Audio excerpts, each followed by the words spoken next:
오늘의 큐티 말씀은 히브리서 10장 1절부터 18절입니다. 제목, 단번에 몸을 들이신 제사를 통해 거룩함을 입다.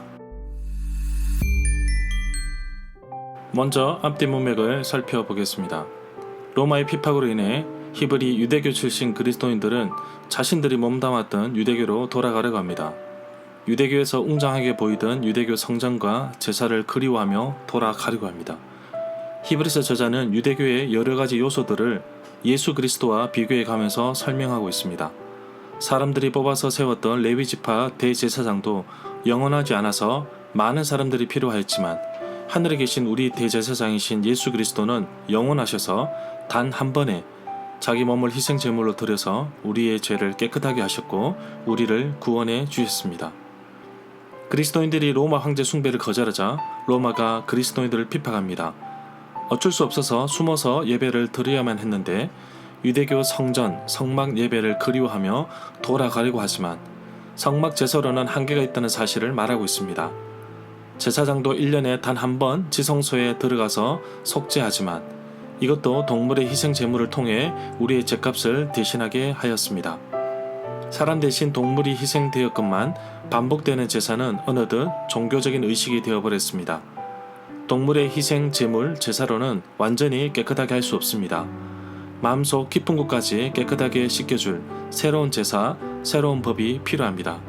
새로운 언약을 시작하신 예수님은 그동안 죽음을 상징하였던 동물의 피로 맺어진 옛 언약 대신 예수님 자기 자신의 몸을 들이셔서 십자가의 피로 새로운 언약을 세우셨습니다.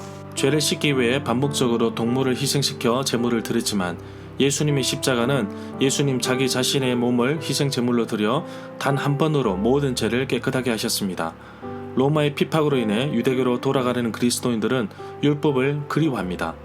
율법에서는 이방인과 유대인을 구분하고 있지만 교회 안에서는 누구나 그리스도 안에서 한 형제 자매입니다.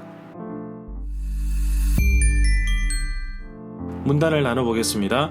1절부터 10절은 율법으로 인한 제사 제도의 한계, 11절부터 18절은 예수님이 드리신 완전한 제사. 1절에 보면 율법을 장차 올 좋은 일의 그림자라고 표현하고 있습니다. 율법 자체도 정교하고 세밀하지만 이것마저 그림자라면 하늘에 있는 것은 얼마나 아름다울까요? 이런 생각이 듭니다.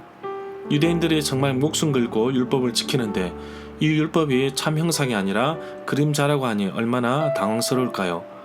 율법은 구약시대에 하나님의 백성들이 세상을 살아가는 가운데 최소한의 가드라인 뿐입니다. 율법 자체가 우리에게 구원을 주는 것은 아닙니다. 율법은 구원에 이르도록 안내만 할 뿐입니다.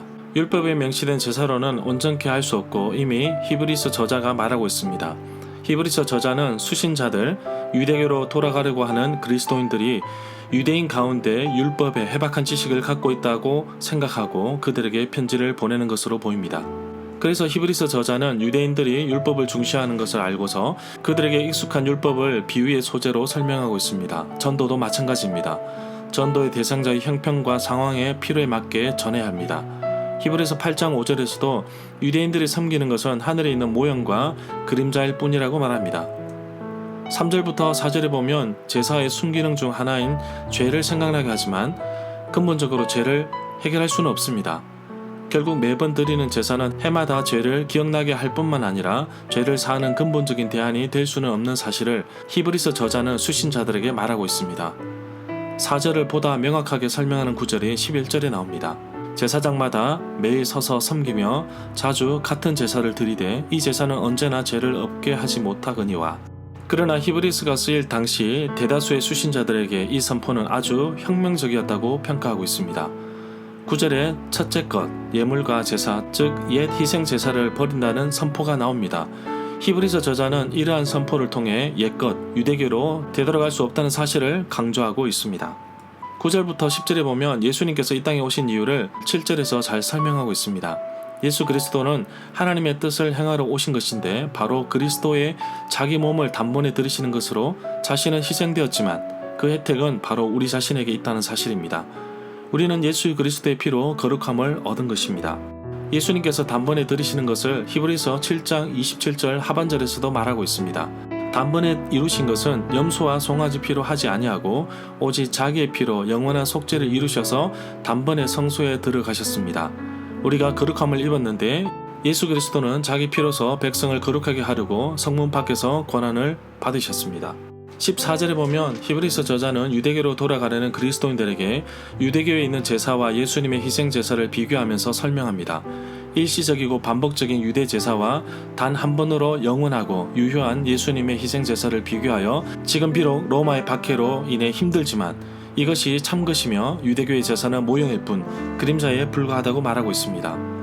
16절에 보면 이 구절은 예레미야 31장 33절의 말씀을 인용하고 있습니다. 그러나 그날 후에 내가 이스라엘 집과 맺을 언약은 이러하니 곧 내가 나의 법을 그들의 속에 두며 그들의 마음에 기록하여 나는 그들의 하나님이 되고 그들은 내 백성이 될 것이라 여호와의 말씀이니라.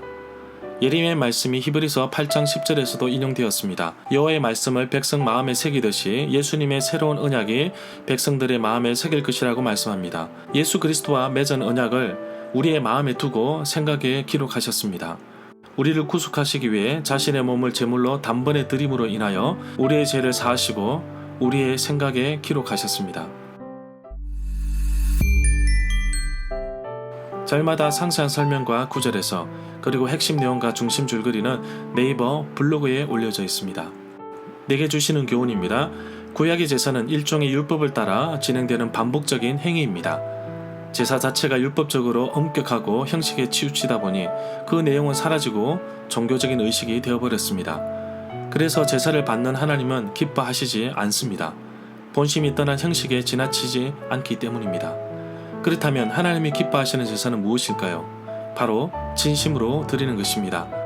오늘날 교회 예배의 모습을 보면 예배가 아니라 마치 공연장에 온 관객의 모습처럼 보입니다. 제대로 제사를 드리지 않았던 나답과 아비후처럼 긴장감은 사라졌다는 느낌이 듭니다. 어쩔 때는 휴대폰을 만지작거리면서 예배를 드리기도 하고 아이스 아메리카노를 홀짝거리며 마시면서 예배를 드리는 모습도 보았습니다. 예배의 대상은 살아계신 하나님이시며 하나님께서 나의 예배를 받으신다는 사실을 매 순간 잊어서는 안 될 것입니다. 오늘날 주일 예배를 어떻게 드리고 계시는지요? 예배를 본다는 말도 틀린 말은 아니라고 볼 수 있습니다. 하나님의 임재와 성령의 충만함을 내 눈으로 내 삶으로 직접 보고 경험하는 예배도 감격의 예배라고 할 수 있을 것입니다. 예배를 본다는 의미가 퇴색되어 마치 구경꾼처럼 본다는 말인데 그렇게 되어버린 원인도 많다고 볼 수 있습니다. 마음이 빠진 형식의 예배는 우리의 영혼을 건조하게 하며 메마르게 합니다. 오늘날 드리는 주일 예배도 다르지 않을 것입니다. 여러분들은 이 예배 시간이 기다려지십니까? 예배의 대상은 하나님이시고 그 한가운데 내가 있다는 사실을 잊어서도 안 될 것입니다. 오늘도 예배의 연속 선상에 있는 하나님께 온전히 드리시는 하루가 되기를 간절히 소망합니다.